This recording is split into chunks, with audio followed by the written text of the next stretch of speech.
ایک گل میں اپنے عقیدے دی کرنا ضروری سمجھنا. آج دے اس پر فتن دور دے اندر اس وقت جس زمانے دے وچ اساں گزر رہے ہیں بہت سارے محبان اہل بیت کو جنانو دعویٰ ہے کہ ایسا حضور دی اہل بیت نال محبت کرنے ہیں اور دن رات اس دعوے کے اندر سرگردائن ہر مقام تے ہر فورم تے انہوں نے یہی دعویٰ ہے کہ ایسی اہل بیت نال محبت کرنے ہیں. انہوں دی واسطے میرا یہ پیغام ہے، یاد رکھو اہل بیت کی محبت نو بھی اللہ اس وقت قبول فرمانا ہے جس وقت سینے کے اندر حضور دے اصحاب دی محبت بھی موجود ہوئے، حضور دے اصحاب دا پیار بھی موجود ہوئے. اگر تسی اسلام آباد دی سرزمین تے اپنے امام کوٹ وچ کھڑے ہو کے خلیفہ بلا فصل امیر المومنین حضرت سیدنا صدیق اکبر رضی اللہ تعالیٰ عنہ دی شان دے اندر انہاں دے بارے تسی اپنی زبانی چوں کفریہ جملے اور انہاں نو کافر آکھو اور جتنی محبت یا اہل بیت کر لو، قیامت والے دن تواڈا ٹھکانہ ہی اٹھائی ہو سی جتنے مبغضان اہل بیت کا ٹھکانہ ہو سی.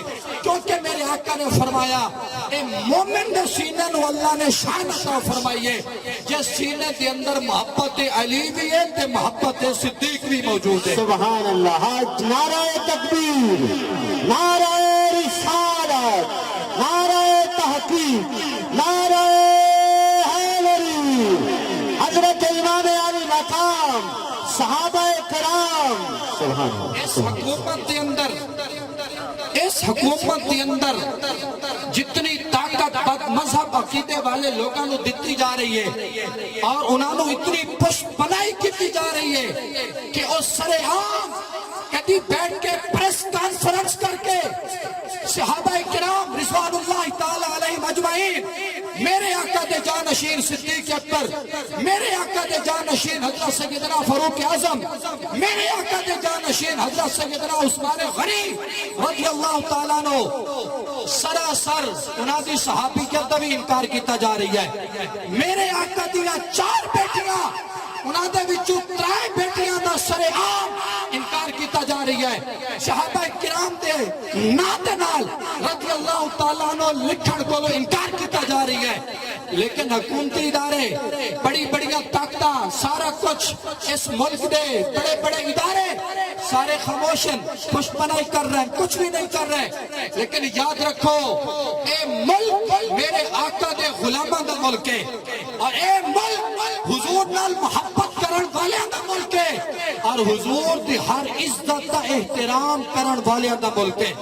ٹھیک ہے، ایسی ایسی ہر کوئی چیز اجازت نہیں دے سکتے کہ اہل بیت دی محبت دی آڑ دے اندر صحابہ کرام دی توہین کیتی جاوے یا صحابہ کرام دی آڑ دے اندر اہل بیت نال بغض رکھیا جاوے. نہیں، فرمایا مومن وہ ہے جڑا صدیق دا نام سن کے بھی کلیجہ ٹھنڈا ہوتا ہے، جس دا فاروق دا نام سن کے بھی کلیجہ ٹھنڈا ہوتا ہے اور مشکل علی حضرت سیدنا علی کے مرتضیٰ دا نعرہ مال کے بھی اس کا کلیجہ ٹھنڈا ہوتا ہے. اس واسطے میرے بھائیوں اس پر فتن دور کے اندر لوگ چلے جاندے مجالس جا کے سن دیں، ذاکرین جا کے سن دیں، لیکن یاد رکھو تھوڑے سنن نال انہوں نے تقویت حاصل ہوندی ہے. وہ اتنی طاقت نہیں، اتنی اکثریت نہیں جتنا انہوں نے اکثریت زہر کی جا رہی ہے. وجہ کیا ہے کہ تو میں سب کچھ اپنا چھوڑ کے انہوں نے مجالے سے جا کے بیٹھنا، انہوں نے جا کے لنگر کھاونے، انہوں نے امام کوٹیں جو سبیلہ سارے معاملات کرنے. کیا امام علی مقام بس صرف انہوں نے حوالے کر دیتا ہے کہ حسین توڑا بس اسا حسین دی شان سے توڑے کوئی سن نہیں ہے؟ ہرگز نہیں. امام علی مقام انہوں نے نہیں، امام علی مقام اہل سنت و جماعت ہے.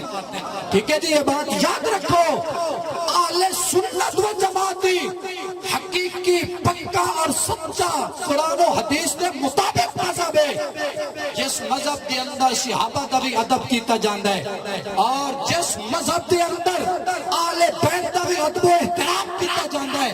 اگر اللہ نے شان عطا فرمائی ہے تو اہل سنت و جماعت کو مقام عطا فرمایا ہے. اس واسطے میری 10 بستہ ریکویسٹ ہے، 10 بستہ میری اپیل ہے کہ خبردار سنی ہو کے اہل سنت ہو کے، کیوں غیراں نو تقویت دیندے ہو. یہ تہاڈی طاقت ہے کہ اتنا سر زور ہو کے بول رہے ہیں.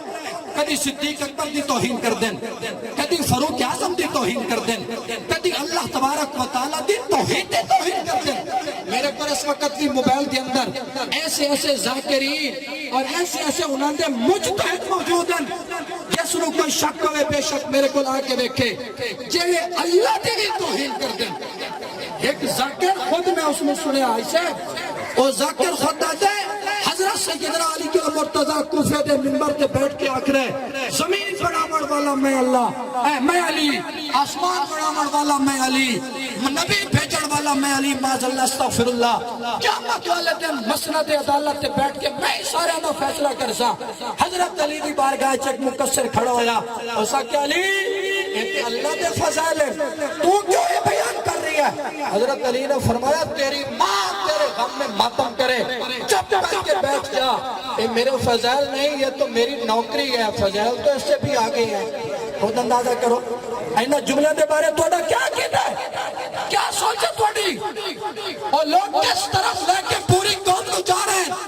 کدی باغ فتح کے معاملے دے اندر, کدی کسے معاملے دے اندر, کدی کوئی ایشو کھڑا کر کے صحابہ کرام نو سر عام گالیاں دتیاں جا رہی ہیں. اس واسطے سنیو اگر تسی اسی طرح خواب غفلت کے اندر ستے رہے پھر یاد رکھو اس ملک دے اندر اے امن ختم ہو جاسی. اس واسطے بیدار ہو جاؤ اور کڑی نظر رکھو. کسی نو اجازت نہیں کہ کوئی صحابہ دی توہین کرے, کسی نو اجازت نہیں کوئی اہل بیت دی توہین کرے. الحمدللہ ساڈا عقیدہ اتنا صاف ہے, سانو اپنے عقیدے تے اتنا پکا یقین ہے جی میں قرآن دے اوراق تے کوئی شک نہیں, انہیں سانو سنی دے عقیدے چی کوئی شک نہیں. ساڈا عقیدہ صاف ستھرا ہے.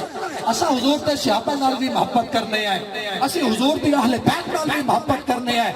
صرف اس واسطے نہیں کہ بس انہاں دی مجالس وچ بیٹھ کے جو آکھی جاویں اسی سنی جاویے. اس واسطے اپنے آپ نو اگر سننی ہو تو پھر غیرت مند سنی بڑھو, غیرت مند سنی بڑھو. غیرت مند بے غیرتی نہیں, غیرت مند سنی بڑھو. کیا تانوں اپنے گھرے کھانا نہیں ملتا, تانوں اپنے گھرے لنگر روٹی نہیں ملتا, کیا تانوں حضور نے کچھ نہیں عطا فرمایا, کیوں جاندے ہو غیر دے دروازے تے اور صحابہ کرام دی توہین سن کے آندے ہو؟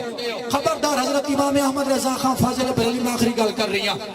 امام احمد رضا خان فاضل بریلوی رحمت اللہ تعالیٰ علیہ نے لکھیا, فرمایا ایک ایسا آدمی جیڑا شیعہ دی مجالس چی بیٹھتا ہے, سنیہ دی مجالس چی بیٹھتا ہے, فرمایا جدو مرن دا وقت آیا نا تے انہوں لوگوں نے آکھا کلمہ پڑھ, لیکن وہ کلمہ نہ پڑھے. نال بار بار انہوں لوگوں نے آکھا کلمہ پڑھ, وہ کلمہ نہ پڑھے. انہوں نے کہا کلمہ کیوں نہیں پڑھنا؟ آتا میرے نال دو آدمی کھڑے اور میں انہوں ڈرا رہے ہیں کہ بیٹھتا صدیق کے عمر کے دشمنہ نال آئے تھے, ہن کلمہ پڑھنے کی کوشش کرنا. بیٹھتا صدیق کے دشمنہ نال آئے, بیٹھتا عمر کے دشمنہ نال آئے, ہن کلمہ پڑھنے کی کوشش کرنا ہے. اسی تینوں کلمہ پڑھ کے دنیا تو نہیں جا بڑھ دینا, جنہیں دشمنہ نال بیٹھدا انہیں بے ایمان مر کے قبر جا. یہ ہے انجام بیٹھن کا, یہ ہے انجام صحبت کا, یہ ہے انجام انہاں دی مجالس میں اختیار کرن دا. سنیو غیرت پیدا کرو, غیرت پیدا کرو, بے حس نہ ہو جاؤ. الحمدللہ اکثریت ہے ساری پاکستان دے اندر, اور پاکستان حضور دے غلامہ دا پاکستان ہے. اے وطن عزیز سانو اپنی جان تو بھی زیادہ پیارا ہے. ایسا نہیں چاہتے حکومت ایجنسیاں ادارے وہ بھی اس چیز نو نوٹ کریں. کوئی ایسی لابی ساڑھے ملک کم کر رہی ہے جیڑی چاہتی ہے کہ سنی شیعہ فساد ایک دفعہ پھر پاکستان چوبے, لیکن ایسا نہیں چاہتے کہ ملک پاکستان اس چیز دی متحمل نہیں ہے کہ اس کے اندر پھر فسادات مذہبی فسادات کھڑے ہوئے. اس واسطے انہاں بے لگام ذاکرانوں لگام دیو جیڑے توہین کر دیں, جیڑے توہین رسالت کر دیں, جیڑے توہین صحابہ کر دیں, جیڑے توہین اہل بیت کر دیں, نہ لگام دیو, نہ اپنی حد تک رکھو. اگر مجالس پڑھنی ہے ذاکری کرنی ہے اپنی حد تک رہ کے کرو, اپنی زبانوں لگام دیو. اگر تسی یہ معاملہ کر سکتے ہو تو پھر ہی جا کے اس ملک کے اندر امن ہو سکتا ہے. اگر انہوں نے یہی صورت اختیار کی رکھی جیڑی صورت اختیار کر رہے ہیں پھر یاد رکھو اس ملک کے اندر پھر خون خراب ہو سی, پھر معاملات خراب ہو سن اور یہ ساری واسطے بھی نقصان دے, سارے وطن واسطے بھی نقصان دے. اس واسطے دعا ہے کہ اللہ تبارک و تعالی اس ملک پاکستان کو امن دا گہوارہ بڑھاوے اور صدقہ حضرت امام علی مقام دا اللہ تبارک و تعالی سانو پکی سچی محبت صحابہ اور محبت اہل بیت نصیب فرماوے. آمین بحرمت سید المرسلین وآخر دعوانا ان الحمدللہ رب العالمین.